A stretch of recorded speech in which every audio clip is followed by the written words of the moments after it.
Okay, so what I've done here is I have drawn out the large glove cuffs. This is the outside and this is the inside, and they are the same on both sides. And this is the second glove cuff. I am actually using a backing fabric because I'm going to do most of this on black on white.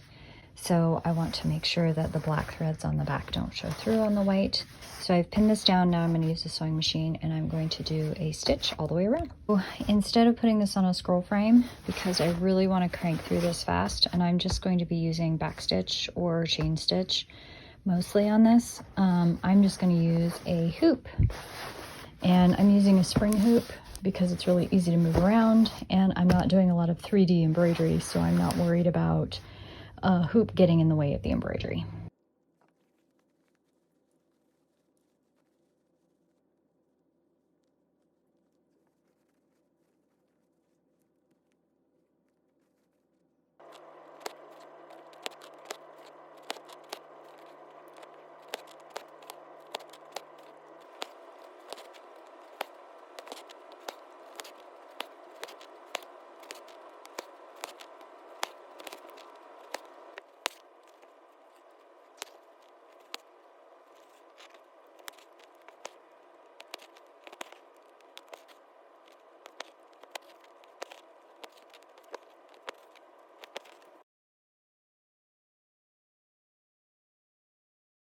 On the first pair of glove cuffs that I did not show you this part, which is I actually, after I did the embroidery, I go back and I run a stitch all the way around both glove cuffs to make sure that I have marked the edge of where the seam will go when I sew the lining in, and also allows me to keep the original shape and design of the cuffs, because when you use a backing fabric and then you add a lining, and sometimes things shift a little bit, so I wanted to make sure that I had it clearly marked. The other reason is that I used friction pens all the way around all of the glove cuffs, so it's really important that when I iron it and all my lines go away, I still know where the edge of my glove cuffs are.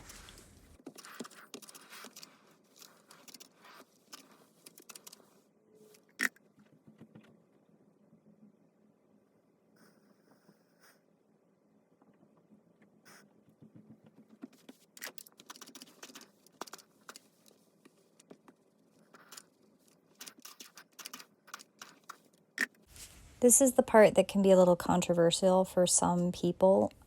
They really don't want me to use glue on the back side of my embroidery work. People get kind of upset with me when I do this, but I want to discuss that even in historical embroidery, you do find that on the back sides of some of the work, they have used rabbit glue. They have glued the back of their embroidery to make sure that it doesn't go anywhere. I want to make sure that these are going to last, that they're going to go through washes. These are also rapier fighting glove cuffs, which means the owners of these glove cuffs, even though they're white, even though they're really fancy, the likelihood of them actually wearing them in tournament is pretty high, which is why I make them sturdy and why I use linen and why I use cotton thread and why I am very careful to make sure that the backside is glued firmly down. None of those threads are going to go anywhere. It took 2 hours to do this, 2 hours to do that, and 3 hours to do both of the swords. So there we go.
So this is one complete set. These are not actually going to be attached to gloves until they are gifted,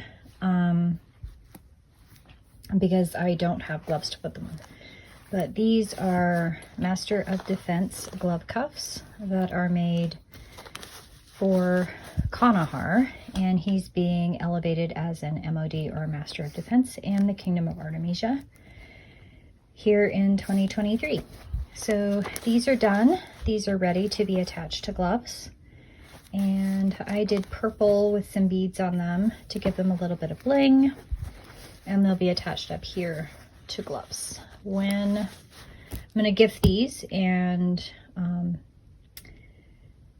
he probably won't get to wear them at the elevation because I don't have any gloves to put them on yet. But we'll see.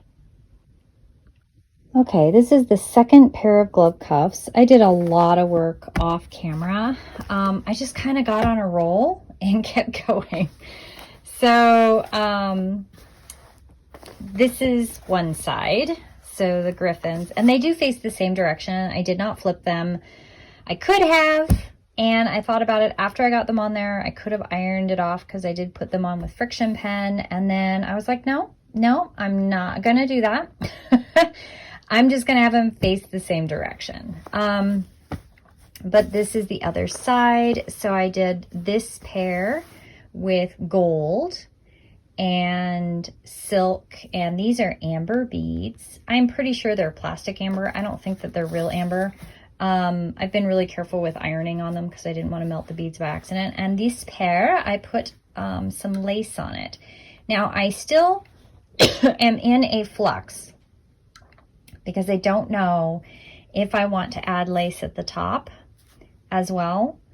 I'm going to wait for the gloves to come in. This pair, I'm actually sewing onto a pair of gloves. This was the request by the person that he's being gifted to.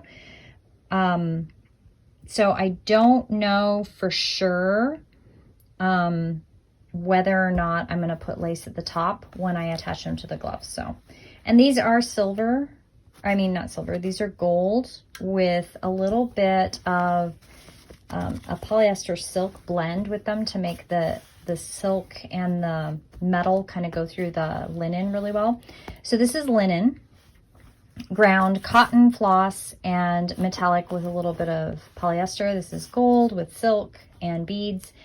And I interlined it in a cotton sheet, and then I lined it also with a cotton polyester actually blend because that's what I had for scrap. And I'm really happy with how they came out.